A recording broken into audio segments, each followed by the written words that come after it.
So about 3 days ago, I decided to use my John Deere tractor as a bulldozer.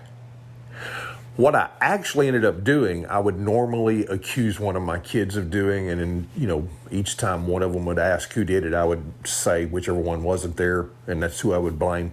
But they were all three there at the same time when they saw me drive up with my new design of a front end loader. It's amazing how much brush you can move, but it's not a bulldozer.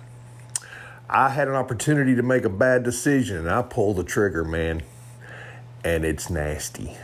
So after the band gets through, I'm going to come back and talk to you a little bit about decisions. Not so much tearing up equipment, but decisions that have to be made. Well, good morning. Welcome to Cross Brand Church this morning. We're so glad that you tuned in with us on this wonderful Mother's Day. So happy Mother's Day to all you moms, and especially my beautiful wife, Vanessa. We're glad you're with us. We realize that there are many online services these days, so you could choose from a bunch of different ones, and you chose us. So thank you very much for that. So we're going to worship a little bit.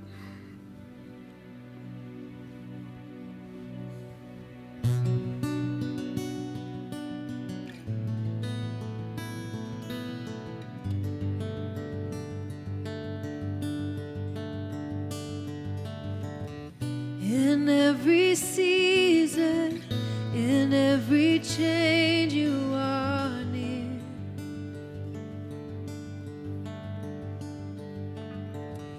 In every sorrow, you are my strength, you are near.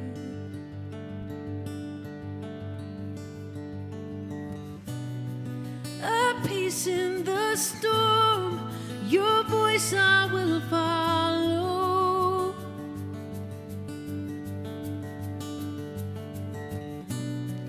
In weakness I rise, remembering you hold my word. I'm holding on to hope, holding on to grace. Fully letting go, I'm surrendered to your ways. The anchor for my soul, Father, you will never change. I love you, I love you.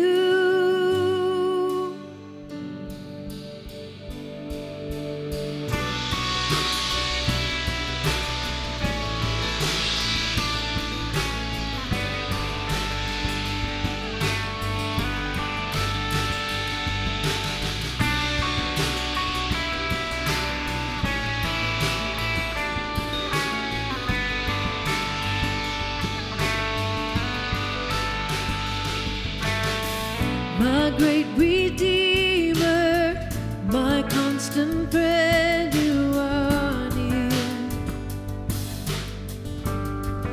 Oh, you are my faithful Father. You took me in and you are near.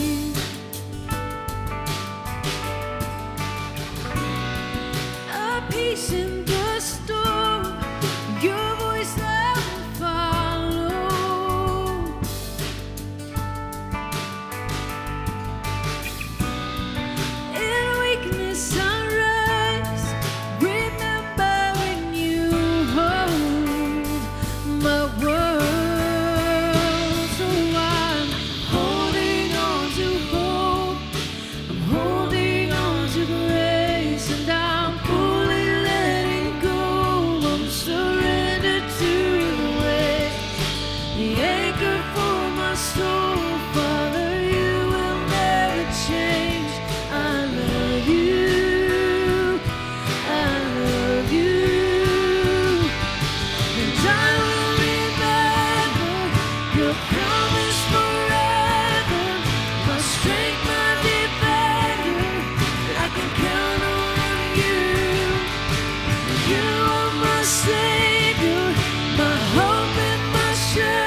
This next song is called Dancing on the Waves. Vanessa talked last week about how we've been pulling from this certain group called We the Kingdom. And this is another one that they put out. And Taylor actually is the one that sent this song to me and to Vanessa. And I know that usually when you are serious about a song, like when you pick a song and send it to me, it really means something to you.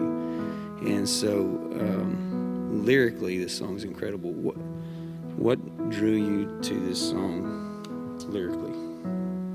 Well, I think all music is designed to make you feel a certain way.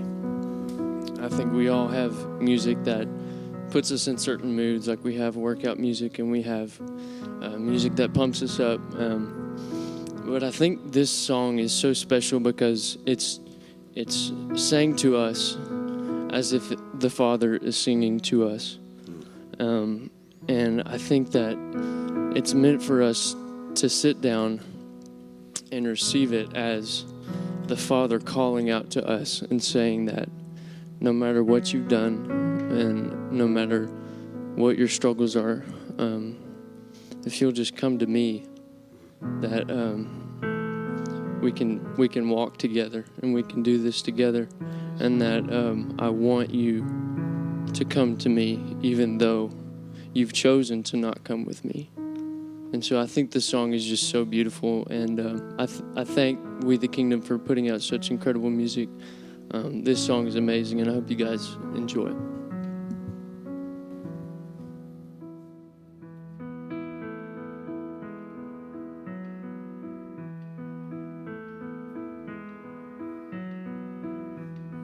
I'm standing at your door. My heart is calling yours. Come fall into my arms. You're weary from it all, been running for too long. I'm here to bring you home. I'm reaching out, I'll chase you down. I dare you to believe how much I love you now. Don't be afraid, I am your strength. We'll be walking on the water, dancing on the waves.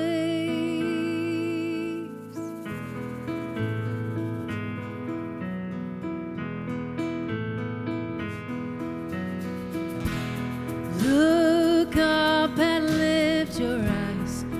The future's open wide. I have great plans for you. Oh, yes, I do. Your past is dead and gone. Your healing has begun. I'm making all things new. Oh, I'm reaching out, I'll chase you down.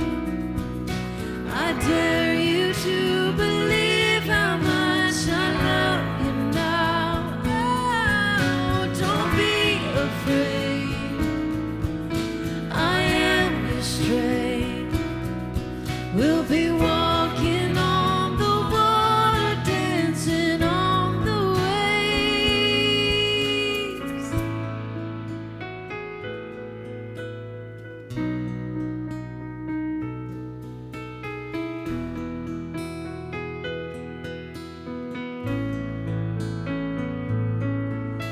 I set every star into place so you would remember my name. I made it all for you. You are my masterpiece, and you are the reason I see. This is my song for you. Every star, I set every star into place so you would remember my name.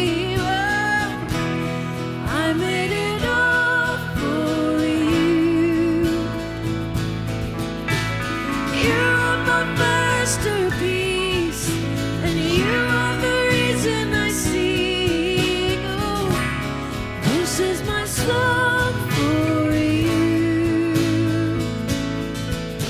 I'm reaching out, I'll chase you down. Oh, I dare you to believe how much I love you now. Don't be afraid, know that I am your strength. We'll be walking on the water, dancing on the waves. Just walking on the water, dancing on the waves.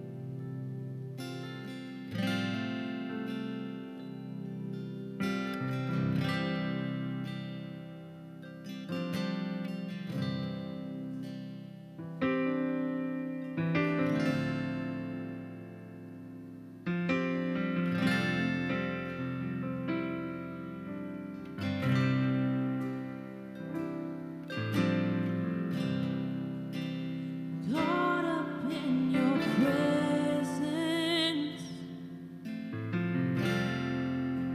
and I just wanna sit here at your feet. I'm caught up in this holy moment. I never wanna leave.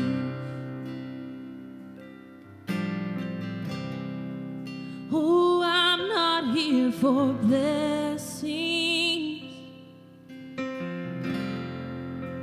'Cause Jesus, you don't owe me anything. And more than anything that you can do, I just want you.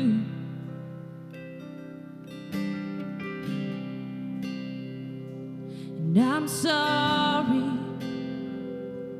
when I've just gone through the motions. I'm sorry when I've just sang another song. Take me back to where we started, 'cause I open up my heart to you.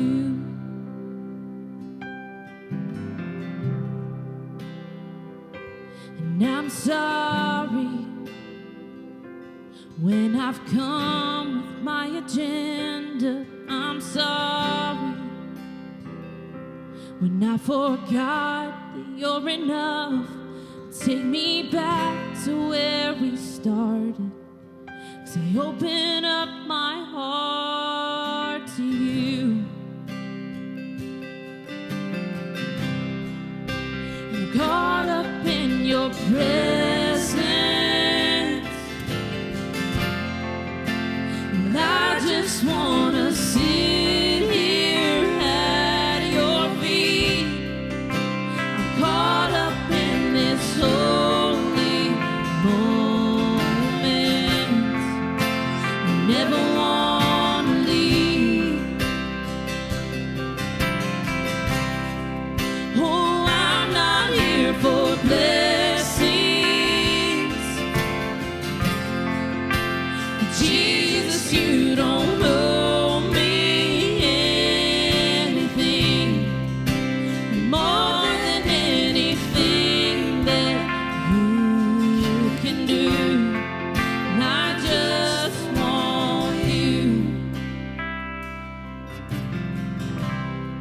'Cause I just want you and nothing else, and nothing else, nothing else will do. 'Cause I just want you. nothing else, and nothing else, nothing else will do.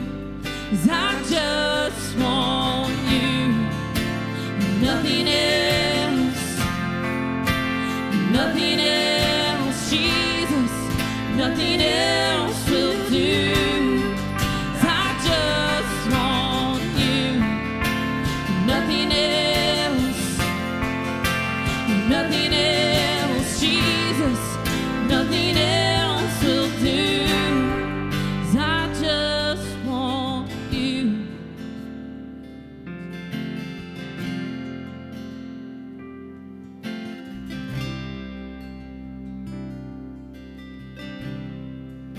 I'm caught up in your presence, and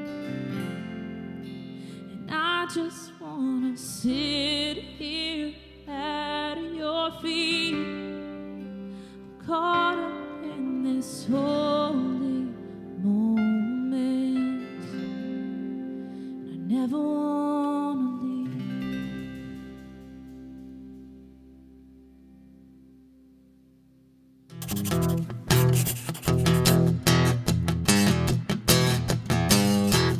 So there's never been a better time to make a bad decision. I talked to you just briefly a minute ago about a not so critical decision that I made this past week and tore up my tractor, which doesn't surprise any of you that know me regarding my history with tractors. But as we move forward, we're moving into a re-entry program, at least at Cross Brand. The unfortunate thing about it is I've talked to so many of you that are not sure about your re-entry into life, re-entry into relationships, re-entry into many of your scheduled routine life decisions, and it's a tough deal. So do you really think our Father wants us dangling out there not knowing what to do? So I certainly don't. And so what I've done the last few times that we've talked, I've dissected a decision-making model that I believe is true, it's firm, it is based not only from your story and mine, but most importantly, it's based on the early followers of Jesus and Jesus himself. Again, I believe destiny is determined by everyday decisions. And even though there's probably never been a better time to make a terrible decision, especially in this time of pandemic and this time of uncertainty, I think we can. I don't think our Father wants us just dangling out there, not knowing what decisions to make. So when we talked last week, the last time, if you didn't see that, keep up with us on Facebook.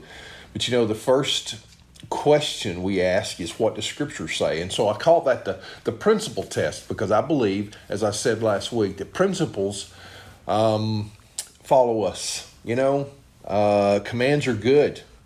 The do's and don'ts, especially in the Old Testament, are great.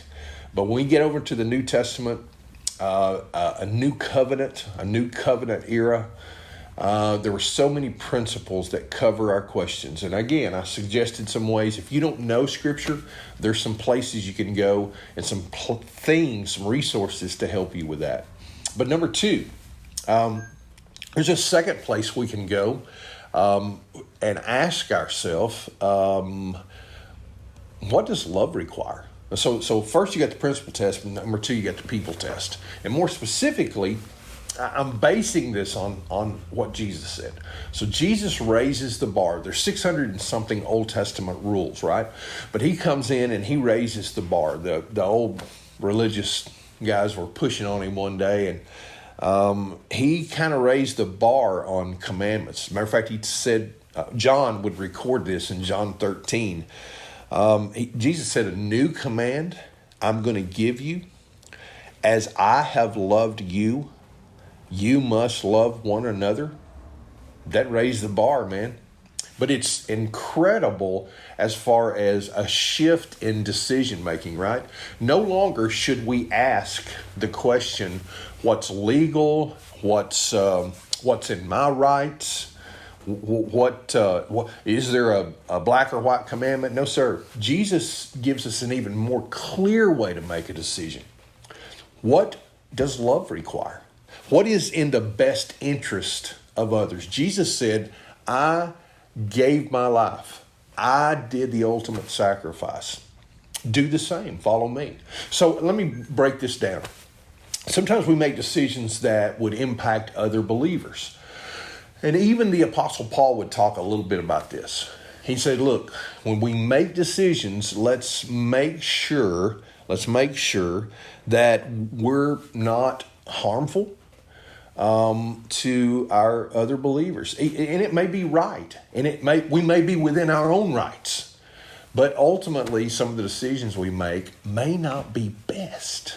They may not be in the best interest of others. As a matter of fact, Paul would take us to a group of believers at a place called Corinth. And one of the things they were struggling with, right, was they had a set of mature believers, and then they had a set of new believers. And maybe they weren't so much new believers as they came out of real strict, rulesy type Jewish tradition. So just bear with me here. They were sacrificing meat in the New Testament. And you and I mean, we say, so what? Let's get a hamburger, right? But Paul had to take a different approach to that. Paul was a meat eater because the Lord had blessed it.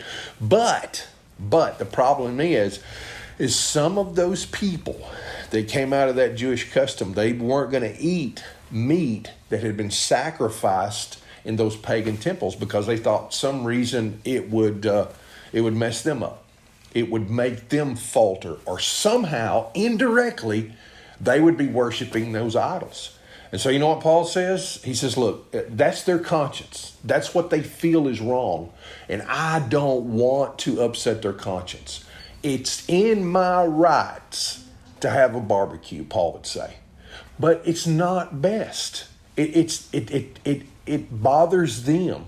It hurts their conscience. It confuses them. So I'm not going to do it, Paul said. Matter of fact, he would say this. It's true that we can't win God's approval by what we eat. We don't lose anything if we don't eat it. And we don't gain anything by it, right? But you must be careful so that your freedom does not cause others with a weaker conscience to stumble. This may not be a big deal to you, but just think about it. We've made some decisions that are within our rights. We have that, remember we talked last week, peace about it. You're okay with it. But maybe there's some people in your household that struggle with certain things. Maybe there's some people in your household that are even new to the faith. Matter of fact, let me go on to say this. Maybe there's some people in your household or people you work with, and maybe you've got some habits that you're okay with, but at one time they struggled. If my habit that I feel okay doing is a trigger to cause someone else to take a wrong move, or even for them to make a wrong decision, you know what Paul would say to that? He would say in 1 Corinthians 8:13, if what I eat causes anybody to sin, I will never eat meat again. I've got the right to do it, but it's not in their best interest. And Jesus said, love. Follow me, Jesus said. So, listen, I know it's a hard deal, right? Because we live in an age and we live in an era where it says that we have rights. It's none of your business. If it's in my home, it's my deal. When Jesus would say, look, we're really not that isolated. And our decisions, the decisions that we make, always have an impact on the people around us. And so I have to ask myself the question when I make these decisions, am I going to make another a believer uncomfortable? Is what I do or what I say or the decision I make, is it going to cause a trigger to go off? that would spiral somebody else into a bad decision in my family, the people I work with. So the question is, we've got the principle test. What does Scripture say? But number two, it's the people test. Is it best for people? Not just believers, but let's think about people that don't follow Jesus. You ever heard what Peter said? He said, be careful. Be careful. And I think that he's thinking decisions there. Please be careful among unbelieving neighbors. Then if they accuse you of doing wrong, they will see your honorable behavior and they will give honor to God. So Peter's saying the choices we make that people in our lives see actually serves as a catalyst to point people to our Father. So when I make a decision, I consider not only the believers in my life and what impact will my decisions make on believers, but what about unbelievers? What about those people who haven't followed Jesus? They're watching. Our choices do matter with the people in our life. And there's one other test. And I'm just going to lay this on you because I got a few more that we'll talk about the next 2 times we meet online. But I call it the community test. And this is, this may get tricky for some of you, right? It's the community test. What does your Jesus community say? In other words, those 2, 3, 4 people that speak into your life. And I'm not talking about perfect people. I'm not talking about the guys in your life that have all the Sunday school pins and Bible drill and Bible memory awards on the shelf. That's not what I'm talking about. I'm talking about people who genuinely love the Lord and try to follow him. And they can speak into your life.